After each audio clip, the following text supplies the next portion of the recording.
बुवा नमस्कार। हजुरको शुभ नाम बताइदिनुहोस्। पिताम्बर पिताम्बर बन्जाडे। यहाँ 7 नम्बर वडा हो र पाँच पहिलाको 5 नम्बर हो र अहिलेको पहिलाको 2 नम्बर पहिलाको 2 नम्बर भूमिका स्थान 5 भयो। यहाँ हजुरहरू यहाँ बस्न थाल्नु भएको कति भयो यही ठाउँमा चाहिँ? यही ठाउँमा त बचपनबाट लगभग कति वर्ष अब जन्मिँदाखेरिबाटै तपाईँलाई यो ठाउँ थाहा छ? भनेपछि बुवाहरू पहिला कतैबाट सरेर आउनुभएको हो कि हजुरहरू बुवाहरू पनि यही नै? बाउहरू पनि यही, बुढो बाउहरू पनि यही। हजुर। हामीले अब खास मुख्य विषयमा जाँदाखेरि यो मौरी पालन तपाईँलाई चाहिँ पहिलेदेखिको मैले जहिलेदेखि देखेँ उहिलेदेखि नै मौरी पालनमा चाहिँ तपाईँलाई धेरै सोख? धेरै सानैबाट यत्रै बच्चाबाट। अनि फेरि अर्को मुख्य कुरो चाहिँ मैले यिनी घम देख्दाखेरि मैले बेचेर हो, मौरी बेचेर हो। मौरी जुनन्दलाई दिएको पनि मैले हो, रान्द्रलाई दिएको पनि मैले हो, दुर्गा दाइलाई दिएको माथि मैले हो, गोल्छेलाई दिएको पनि मैले हो, घमैसित। ठिकै छ, अहिले अब नाम नभनौँ। जस तपाईँले धेरैजनालाई मौरी पनि बेच्नु भयो? बेचेँ पनि, मौरीसित आउँछन्। लगभग बेच्दाखेरि कति लिने गर्नुभयो? 3000मा दिएँ मैले त पहिले। घमसित कि मौरी? घमैसित। यो घम तयार पारेको घम। अनि अर्को यो कुरो राम्रो कुरो चाहिँ घरेलु घम छन् हजुरसँग अहिले सबै?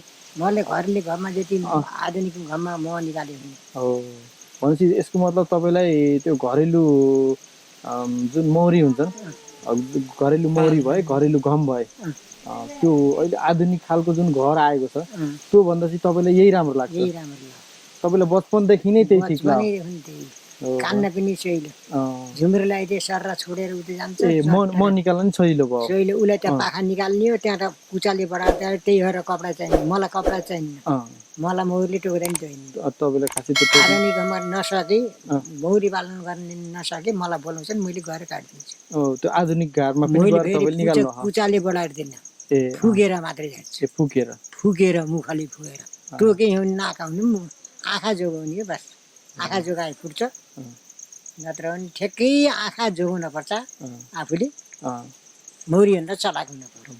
टोक्नु त तपाईँलाई नि टोक्छ मैले थाहै हुन्न। थाहै भएन मैले त मौरीले टोक्ने त यिनी हात पाखुरा दिनदिनै। अरूभन्दा पनि आजभोलि के छ भने सबैले उही घरेलु घम भन्ने त्यो अर्को के अरे आधुनिक घम भन्ने ल्याएर उनीलाई चासनी खुवाउनलाई सहिलो चास्नी। तर यहाँ मैले चासनी पनि यिनी घममा मैले खुवाउन सक्छु, जाने हुन्छ।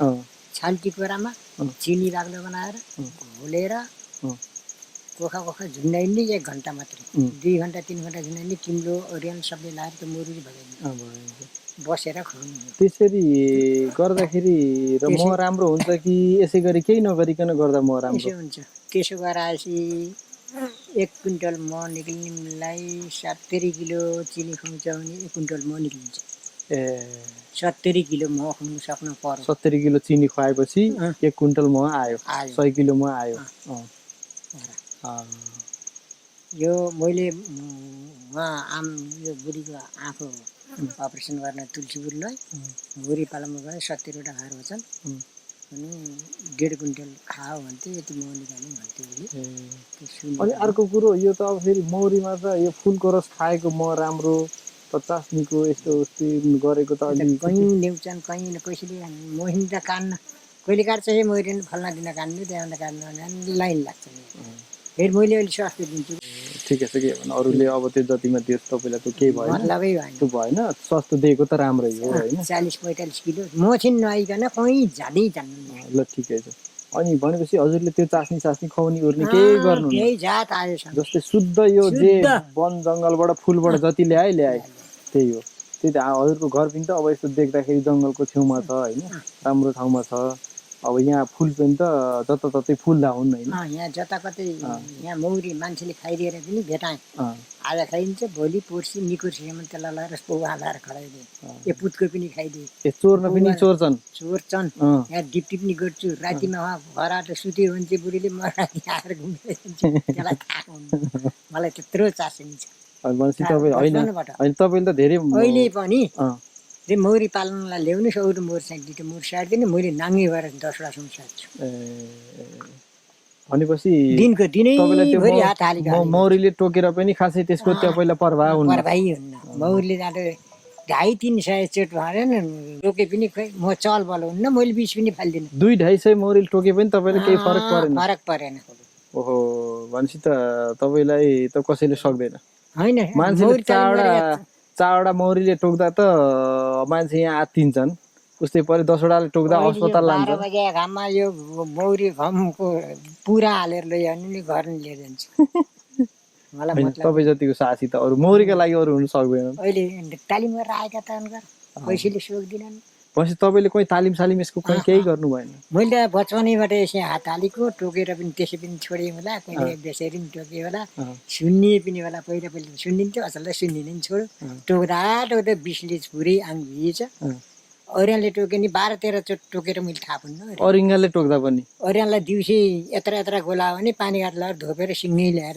रातो पानी हाल्नु मार्छु और्यानसित पनि डर्नु भनेपछि तपाईँले अरिङ्गाल बारुलो यो माउरी जति पनि यी वन्यजन्तुको यो मसँग यस्तो जम्मा गर्ने चिज छन् तीसँग तपाईँलाई जो सबै कुराको त्यो थाहा भयो त्यो त हामीले चाहिँ खास गरी अहिले चाहिँ यो आधुनिक हार भन्छन् अब के भन्छन् विकासी मौरीहरू ल्याएर अहिले त खास चलन त त्यही त चलेको छ होइन र अब तर तपाईँले त उही घरेलु पहिलाकै जुन पुरानै विधि छ त्यही मात्रै तपाईँले गर्नुभएको छ मिसावट गर्ने उर्ने भन्ने तपाईँको छलकपट पनि भएन त्यही हो कुनै घम पनि तिनी बनाउने त होला नि तिनी पनि होइन र त्यो पनि बनाउने हो यो पनि यसो ढकना घर काटेर यति फुलिएर राखेको थिएँ ल्याएछ भने नल्याएर अब यसको निकाल्नु त्यहाँ गरेर हालेँ हजुरको घरमा एकैचोटि मौरी बस्ने घर कतिसम्म बनाउनु भयो मैले धेरै भनेको धेरै त हुन्छ अब त्यो बेचिरहेनीका घर पनि मौरीको माउ पनि किन्न आउँछन् 1500 भन्छन् अहिले त होइन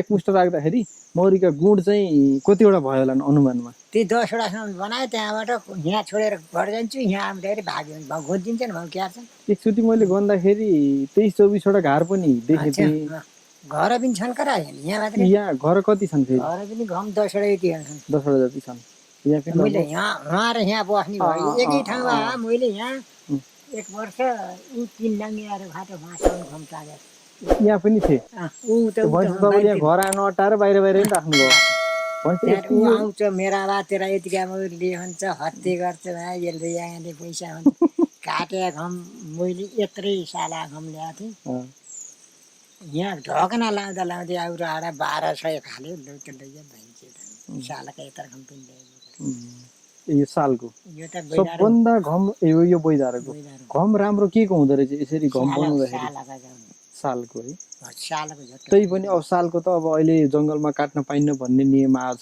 अब त्यो नियम छ होइन तर त्यो भन्दा पनि हामी अहिले जस्तै घरेलु अरू रुख चाहिँ घम काट्न पर्यो हाम्रा यस टोलाका यहाँ मैले नकाटेको घम त हाम्रा कान्छासँग मैले काटेको घम छन् माथि दुरी कहाँ पनि मैले खाली मसिनो लगेको घम छन् दामा ल्याएर त घममा पनि बेचिरहन्छु 1000 रुपियाँ घटाएर दिनु भन्नुहोस् त यो त एउटा राम्रो कुरो त के भने जस्तै अब 1000 रुपियाँमा छुट जम्मा घम 1000 रुपियाँमा दिनु गर्नु हो त्यही त नयाँ घम त 1000 रुपियाँ मौरी बसेका त मौरीसित 3000 मौरीसित का 2500 मा दिएको छु 2500 मा दिनुभएको छ